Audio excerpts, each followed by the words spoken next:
Welcome back to BBVN online classes.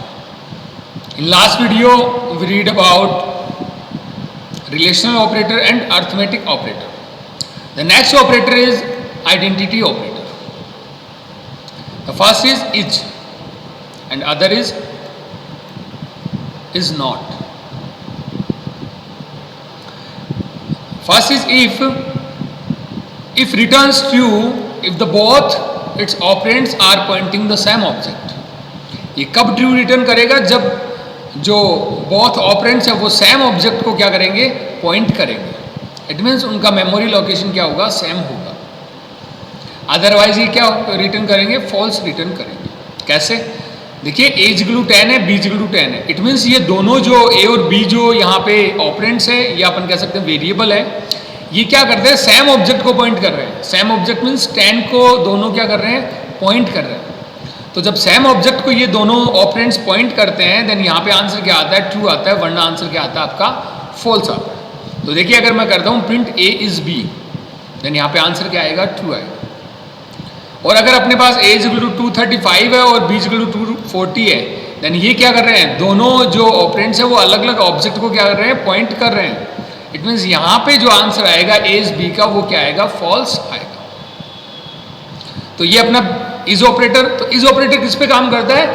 वो काम करता है सेम मेमोरी लोकेशन के ऊपर. कि अगर दो ऑपरेंड्स हैं वो सेम ऑब्जेक्ट को पॉइंट करते हैं देन ये आंसर क्या करेगा?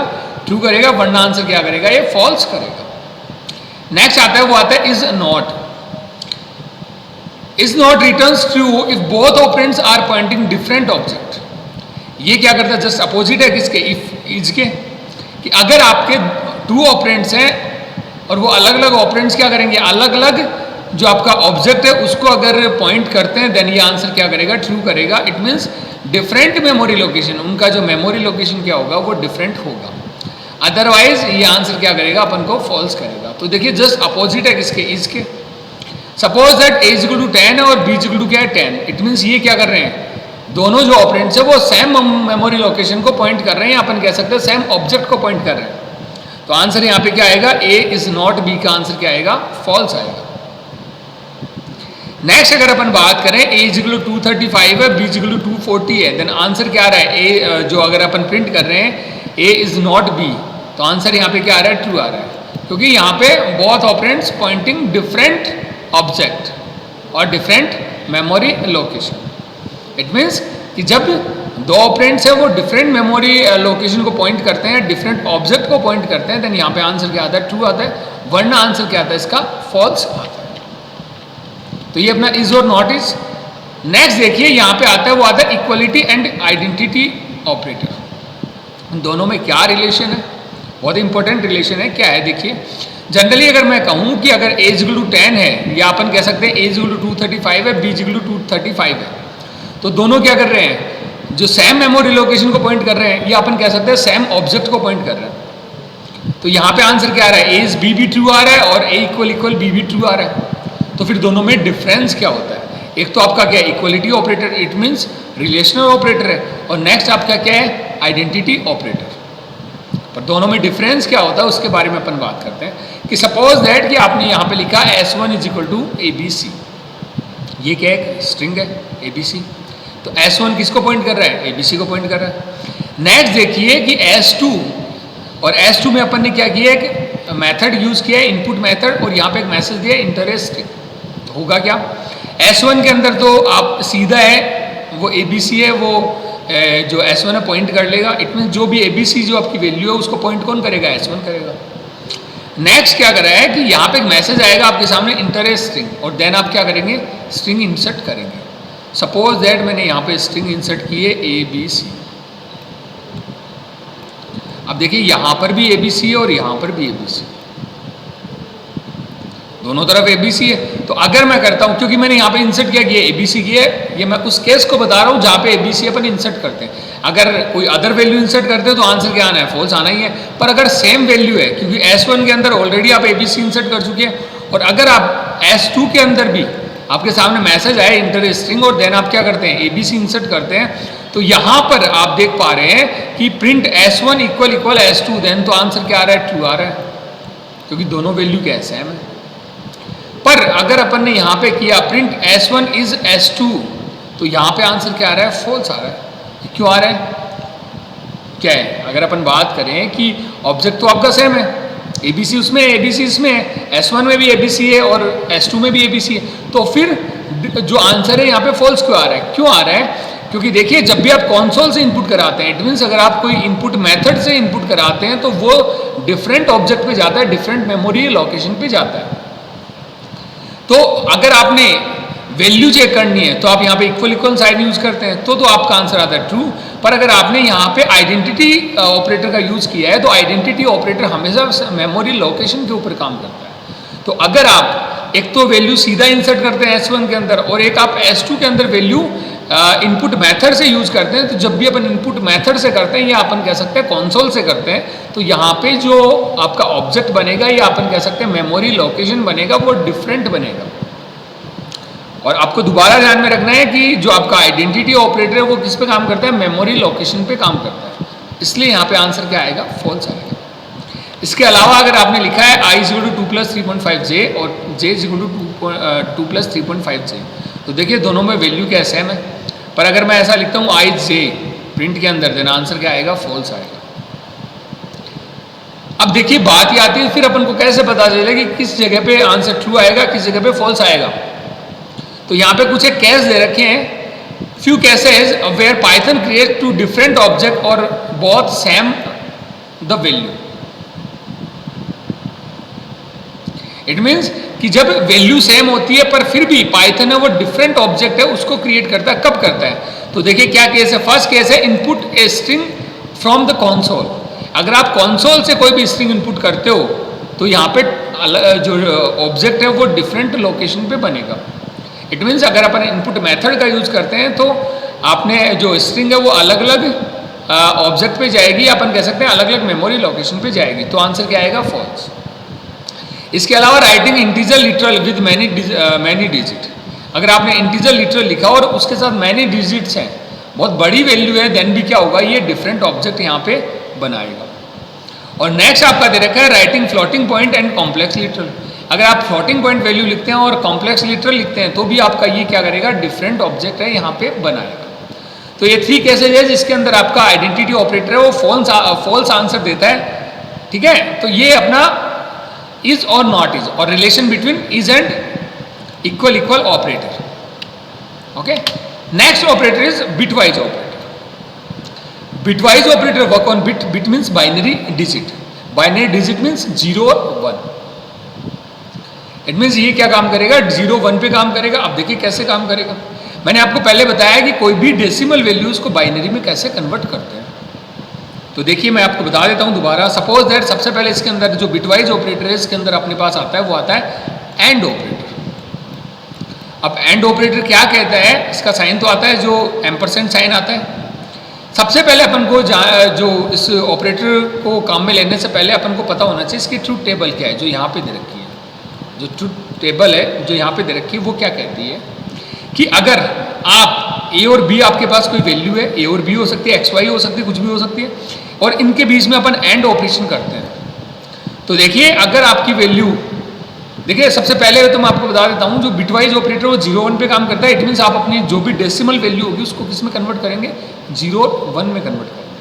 अब देखिए अगर आपकी एक जो वैल्यू है ए की, इसमें अगर कहीं 0 आ रहा है, ठीक है, और नेक्स्ट आपकी बी की वैल्यू उसमें भी क्या आ रहा है? 0 आ रहा है, तो आंसर क्या आएगा? यहाँ पे 0 आएगा। ठीक है, इसके अलावा अगर अपन बात करें कि अगर आपकी ए की वैल्यू 0 है और नेक्स्ट आपकी बी की वैल्यू है वो क्या है? 1 है, देन यहाँ पे आंसर क्या आएगा? 0 आएगा। इट मीन्स कि अगर दोनों तरफ 0 है तो भी आंसर क्या आ रहा है? 0 आ रहा है, और अगर एक तरफ 0 है तो भी आंसर क्या आ रहा है? 0 आ रहा है। ओके, नेक्स्ट अगर अपन बात करें जो अपना नेक्स्ट वैल्यू है वो क्या अपनी 1 और 0। इट मीन्स आपके लेफ्ट हैंड साइड में 1 है और राइट हैंड साइड में क्या है? 0, तो भी आंसर क्या आ रहा है? 0 आ रहा है।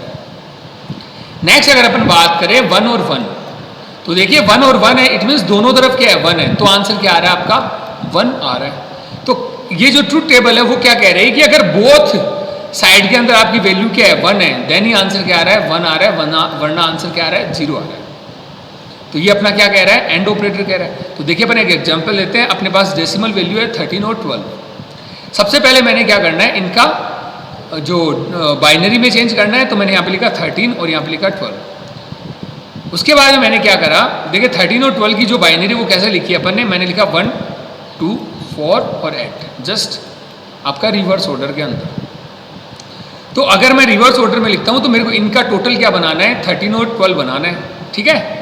तो देखिए यहाँ पे 8 4 और 1 आप देख पा रहे हैं, 8 4 और 1, उसके नीचे मैंने क्या लिखा है, 1 लिखा है। इट मीन्स ये इनका जो टोटल क्या हो जाएगा, वो 13 हो जाएगा। और अगर मैंने क्या किया, 8 4 और इन दोनों के नीचे मैंने 1 लिखा है, तो इनका टोटल क्या हो जाएगा, 12 हो जाएगा। तो ये किसकी बाइनरी आ गई, 13 और 12 की आ गई। अब अगर अपन देखते हैं तो देखिए आप 1 और 0 आंसर क्या आएगा भैया, 0 आएगा, क्योंकि यहाँ पे क्या चाहिए, बहुत ऑपरेंड्स अपने पास क्या चाहिए, 1 चाहिए। यहाँ पे भी आंसर क्या आ रहा है, 0 आ रहा है। यहाँ पे आंसर क्या आ रहा है, 1 आ रहा है, और यहाँ पे भी आंसर क्या आ रहा है, 1 आ रहा है, क्योंकि देखिए दोनों तरफ क्या है, 1 है। तो आंसर अपना क्या आ रहा है, यहाँ पे 1 आ रहा है। तो अब अगर इसको अगर अपन अगेन कन्वर्ट करते हैं डेसिमल के अंदर, तो देखिए इसके ऊपर क्या है 8, इसके ऊपर क्या है 4, तो जिसके ऊपर 1 है उनको ऐड कर लें, तो आंसर आ गया अपना 12। तो जो एंड ऑपरेटर क्या कहता है कि जब बहुत ऑपरेंड्स आपके ट्रू होते हैं, देन ये आंसर क्या आता है, ट्रू आता है, वरना आंसर क्या आता है, फॉल्स आता है। नेक्स्ट आपका आता है, वो आता है और ऑपरेटर। और ऑपरेटर क्या कहता है कि अगर इसकी ट्रूथ टेबल की बात करें जो यहाँ पे दे रखी है कि ए और बी जो वैल्यूज के बीच में अपन एंड ऑपरेशन कराते हैं, तो 0 और 0 आंसर क्या आ रहा है, 0 आ रहा है। इट मीन्स कि बहुत ऑपरेंड्स हैं वो अगर आपके 0 होते हैं, देन आंसर आपका क्या आता है, 0 आता है। नेक्स्ट अगर अपन बात करें 0 और 1 कि अगर यहाँ पे फर्स्ट जो वैल्यू है वो 0 है, नेक्स्ट आपकी वैल्यू 1 है, तो आंसर क्या आ रहा है, 1। अगर आपकी फर्स्ट वैल्यू 1 है और नेक्स्ट आपकी 0 है, तो भी आंसर 1 आ रहा है। और नेक्स्ट अगर अपन बात करें दोनों वैल्यू 1 है, तो आंसर क्या आ रहा है, 1 आ रहा है। इट मीन्स ये जो और ऑपरेटर क्या कहता है कि कम से कम एक वैल्यू क्या होनी चाहिए, ट्रू होनी चाहिए। देखिए अगर दोनों आपके जो वैल्यू है फॉल्स है, तो आंसर फॉल्स आना ही है। इसके अलावा अगर आपके इन दोनों में एक वैल्यू ट्रू है, तो भी आंसर ट्रू आ रहा है। इन दोनों में एक वैल्यू ट्रू है, तो आंसर क्या आ रहा है, ट्रू आ रहा है। और दोनों वैल्यू ट्रू है, तो भी आंसर क्या आ रहा है, ट्रू आ रहा है। तो देखिए दोनों में क्या डिफरेंस है। एंड क्या कहता है कि बहुत ऑपरेंड्स क्या होने चाहिए, आपके ट्रू होने चाहिए, या बहुत वैल्यू आपकी ट्रू होनी चाहिए, तो ही आंसर क्या आएगा, ट्रू आएगा। और जो आपका और ऑपरेटर क्या कहता है, कम से कम एक ट्रू होनी चाहिए, तो आंसर क्या आ जाएगा, ट्रू आ जाएगा। तो देखिए एक और एग्जाम्पल, अपन ने 13 और 12 के अंदर क्या किया है, और ऑपरेशन किया है। तो यहाँ पर अगर अपन बात करें तो देखिए ये जो अपन को दे रखा है, वो दे रखा है 13 की बाइनरी और ये 12 की बाइनरी। दोबारा आपको समझ में नहीं आया तो मैं दोबारा बता देता हूँ आपको। जस्ट रिवर्स ऑर्डर में लिखना है 1 2 4 8 जस्ट डबल। फिर क्या करना है, अब देखिए कि इनका जो टोटल है वो 13 कैसे आए, 8 4 और 1, ये 13 आए। तो जिसको अपन ने ऐड किया उसके नीचे आप लिख दीजिए 1, मैंने लिख दिया, तो ये 13 की बाइनरी होगी। 12 की बाइनरी कैसे होगी, 8 और 4 12 होते हैं, तो मैंने इसके नीचे क्या कर दिया, 1 कर दिया, बाकी 0 कर दिया। तो यहाँ जो बाइनरी किसकी आ गई, 12 की आ गई। अब इसमें और ऑपरेशन करते हैं, तो देखिए ये 1 है, ये 0 है, कम से कम एक 1 है, तो आंसर क्या आ गया, 1 आ गया। दोनों 0 है तो आंसर 0, दोनों 1 है तो भी आंसर 1, और दोनों है तो आंसर 1। अब अगर इनको अपन ऐड करते हैं तो वैसे ऐड करना है, जिसके ऊपर 1 है उनको ऐड करें, तो 8, नेक्स्ट अगर बात करें 1 के ऊपर 4 है, नेक्स्ट 1 के ऊपर 1 है, तो तीनों को ऐड करते हैं तो आंसर क्या आता है, अपना 13 आता है। तो ये अपना क्या, बिटवाइज और। नेक्स्ट देखिए वो अपने पास क्या, एक्सक्लूसिव ऑपरेटर, जिसे अपन कहते हैं एक्सोर। इसकी ट्रूथ टेबल क्या कहती है कि यहां पर अगर फर्स्ट में 0 है और नेक्स्ट में भी क्या है, जो नेक्स्ट में 0 है तो आंसर 0 आ रहा है, 0 और 1 है तो आंसर क्या आ रहा है, 1 आ रहा है, 1 और 0 है तो आंसर क्या आ रहा है, 1 आ रहा है, और 1 और 1 है तो इसका आंसर क्या आ रहा है, 0 आ रहा है। अब देखिए ये क्या कहता है कि अगर आपके पास जो 2 ऑपरेंड्स है, 2 वैल्यू है, अगर वो वैल्यू सेम होती है तो आंसर 0 आता है। अगर वैल्यू सेम है तो आंसर क्या आएगा, 0 आएगा। तो देखिए 0 और 0 सेम है तो आंसर 0 आ रहा है, 1 और 1 सेम है तो आंसर क्या आ रहा है, 0 आ रहा है। तो कहने का मतलब ये है कि अगर आपके ऑपरेंड्स हैं तो, और वहां पे दोनों ही तरफ क्या है, सेम वैल्यू है, तो आंसर क्या आएगा, 0 आएगा। और अगर सेम वैल्यू नहीं है तो आंसर क्या आएगा, 1 आएगा। तो देखिए 13 और 12 के अंदर अपन क्या करते हैं, एक्सोर ऑपरेशन करते हैं। तो मैंने यहाँ पे 13 और 12 की बाइनरी लिखी है। अब देखिए यहाँ पे ये वैल्यू और ये वैल्यू सेम नहीं है, तो आंसर क्या आ रहा है, 1। दोनों सेम है तो 0। यहाँ पे भी दोनों सेम है, देन आंसर क्या आ रहा है, 0। और नेक्स्ट के अंदर क्या है, दोनों सेम है तो आंसर क्या आ रहा है, 0। इस बाइनरी को अगर अपन देन कन्वर्ट करते हैं किसके अंदर, डेसिमल के अंदर, तो यहाँ पे आंसर क्या आएगा 1। क्यों आएगा, क्योंकि 1 के ऊपर मैंने क्या लिखा है 1, तो उसको ऐड करना है अपन को, तो आंसर क्या आ गया 1 आ गया। नेक्स्ट आपका जो बिटवाइज के अंदर ऑपरेटर आता है वो आता है कॉम्प्लीमेंट ऑपरेटर। देखिए कॉम्प्लीमेंट ऑपरेटर आपको इतना सा ध्यान में रखना है कि अगर आपके पास पॉजिटिव वैल्यू है और आपके कॉम्प्लीमेंट अपन ने यूज़ किया है तो उसको 1 तो क्या कर दो, इंक्रीज कर दो, उसका साइन चेंज कर दो। तो 1 तो इंक्रीज किया 13 12 से और साइन चेंज कर दिया तो -13।